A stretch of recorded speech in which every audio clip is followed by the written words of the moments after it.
সকাল থেকে ভিডিওটা শুরু করতে পারলাম না। দুপুরের খাওয়া দাওয়া থেকেই কুটা বাছা থেকেই শুরু করলাম। তা কুটা বাছাও প্রায় শেষ, কিছু রান্না করেও ফেলছি, আর দুই একটা রান্না রয়েছে। যাই হোক, অনেকদিন পরে ব্লগ শুরু করতেছি। হ্যালো গাইজ, আসসালামু আলাইকুম। 3AP ক্রিয়েশন থেকে আমি প্রিয়া বলতেছি। আজকে টুকটাক রান্না করব, অল্প অল্প করে। আমি এখানে ভর্তার জন্য বরবটি আর আলু সেদ্ধ বসাইছি। ইলিশ মাছ দিয়ে আজকে বরবটি আর আলু কাঁচামরিচের ভর্তাটা করব ঝাল ঝাল করে। এখানে আমি ভেন্ডি ভাজি করে ফেলছি। আমরা মানলাম সবার জন্য আমি জুস করব। এখানে সকালবেলা নাস্তা করছি, যে ওই ধোয়াগুলো রয়ে গেছে, কারণ আমার বুয়া নাই, এক হাতেই সব কিছু করতে হচ্ছে। আজকে একটু শরীরটাও খারাপ যাচ্ছিল বলতে এখন একটু মোটামুটি ভালো আছি, আলহামদুলিল্লাহ আলহামদুলিল্লাহ। কালকে রাত থেকে মাইগ্রেনে ব্যথা করতেছিল। সকালে উঠলাম, উঠে আবার শুয়ে গেছি। যাই হোক, 9টা সাড়ে 9টা করে উঠছি। উঠে আমি নাস্তা রাস্তা সেরে সব কিছু রেখে আবার একটু রেস্ট করলাম। আবার 10:30 11টার দিকে করে রান্না করতে আসলাম।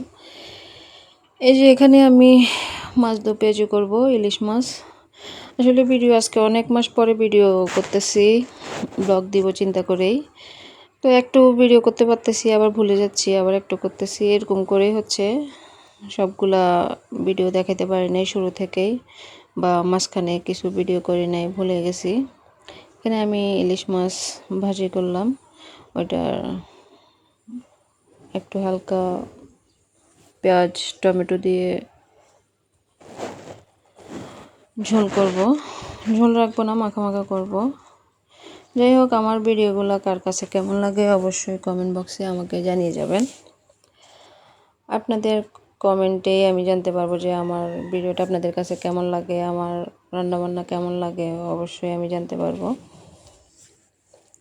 এই যে আমার এখানে ধোয়া মশলাগুলো রয়ে গেছে, আমি এগুলো করতেছি। সংসারে টুকিটাকি অনেক কাজ থাকে, কিন্তু হুট করে কিছু মানুষ আছে বলে বসে থাকে যে বাসায় কী কাজ, 2-3টা রুমে তো, আর রান্নাবান্না করো, খাও আর ঘুমাও। আরে ভাই, রান্নাবান্নাগুলো কুটা বাছা ছাড়া কি এমনি এমনি চুলে উঠে যায়, এমনি এমনি হয়ে যায়, এমনি এমনি প্লেটে চলে আসে না। ওই জন্যই সবাইকে, যেই বলুক না কেন, সবাইকে বলতেছি কথাগুলো আসলে চিন্তা ভাবনা করেই বলা উচিত। যে একটা রান্না করতে গেলে কমসে কম আধা ঘন্টা থেকে 1 ঘন্টা লেগে যায়। কিচেনে ঢুকলে হুট করে ঢোকার বাইরে হওয়া যায় না। এই যে আজকে দুধওয়ালা প্যাকেট দেয় নাই, পাতিলে দুধ দিয়ে গেছে, আমার ছোটো ছেলে নিয়ে আসছে।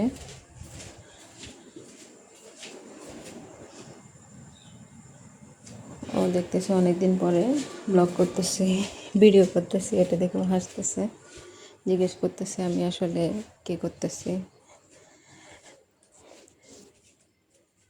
আমার রান্না মোটামুটি শেষ, গোছাবো সব কিছু। কাঁঠালের বিচিগুলো আমি পরিষ্কার করে নিলাম, এখন ভর্তাটাও বেটে নিচ্ছি। ধনিয়া পাতা না দিলে আসলে ভালো লাগে না, ধনিয়া পাতা ছিল না। এই যে ধনিয়া পাতার গোড়াগুলো রাখছিলাম লাগানোর জন্য, এখান থেকে একটু কেটে নিলাম, যে একটু স্মেল হলেও তো আসবে যে ধনিয়া পাতা। আমি ভর্তাটা ভালো করে মিহি করে বেটে নিলাম। ঝাল ঝাল কাঁচামরিচের ভর্তা অনেক ভালো লাগে। ছেলে কয়েকদিন ধরে আলু ভর্তা খাবে বলতেছিল, কিন্তু আলু ভর্তা না করে আজকে বরবটি 2-3টা ছিল, ওইগুলো দিয়ে, আলু একটা দিয়ে আমি ভর্তাগুলো বেটে নিলাম। আমি প্রায় সময় ভর্তা করি, যারা আমার স্টোরিতে যান, ভিডিও দেখেন, তারা অবশ্যই বলতে পারবেন যে আমি বেশিরভাগ টাইমেই ভর্তা করি। এখন তো ভিডিও দিই না, ওই কারণে আসলে কেউ জানতে পারে না। তো এখানে মোটামুটি আমি সব কিছুই রেডি করলাম। আবার রান্নাবান্না শেষ করে যখন আবার কিছু জিনিস ধোয়া হয়েছে ওইগুলো গোছাই নিচ্ছি। এগুলো সব কিছু আসলে একসাথে বুয়াই করতে এখন যেহেতু বুয়া নাই আমি কিছু কিছু করে করতেছি, কারণ কাজগুলো তো শেষ করতে হবে। এই যে এখানে আমার ভর্তা কমপ্লিট, তারপর কাঁঠালের বিচি উপরে খোসাগুলো ছাড়ানো কমপ্লিট। আমিও এখন কাঁঠালের বিচিগুলো হালকা একটু সিদ্ধ করে নেব, যেহেতু আমি রেখে কিছুদিন ধরে খেতে পারি। এটা মাংসের সাথে খাওয়া যায় বা মাছের সাথে, যে কোনো কিছুর সাথে এটা দিয়ে খাওয়া যাবে। আর এখানে আমার আজকের রান্নাটা কমপ্লিট হয়ে গেছে। এই যে ইলিশ মাছ ভাজি, ভর্তা, শসা রান্না করছি চিংড়ি মাছ দিয়া, তারপরে ভেন্ডি ভাজি, ছেলেদের জন্য অল্প করে একটু ফ্রাইড রাইস করলাম, আর হচ্ছে যে সাদা ভাত। যাই হোক, আমার রান্না আজকে এখানের মতোই শেষ। যারা আমার ভিডিওটা দেখবেন অবশ্যই লাইক কমেন্ট শেয়ার করে দেবেন। ধন্যবাদ সবাইকে। আসসালামু আলাইকুম।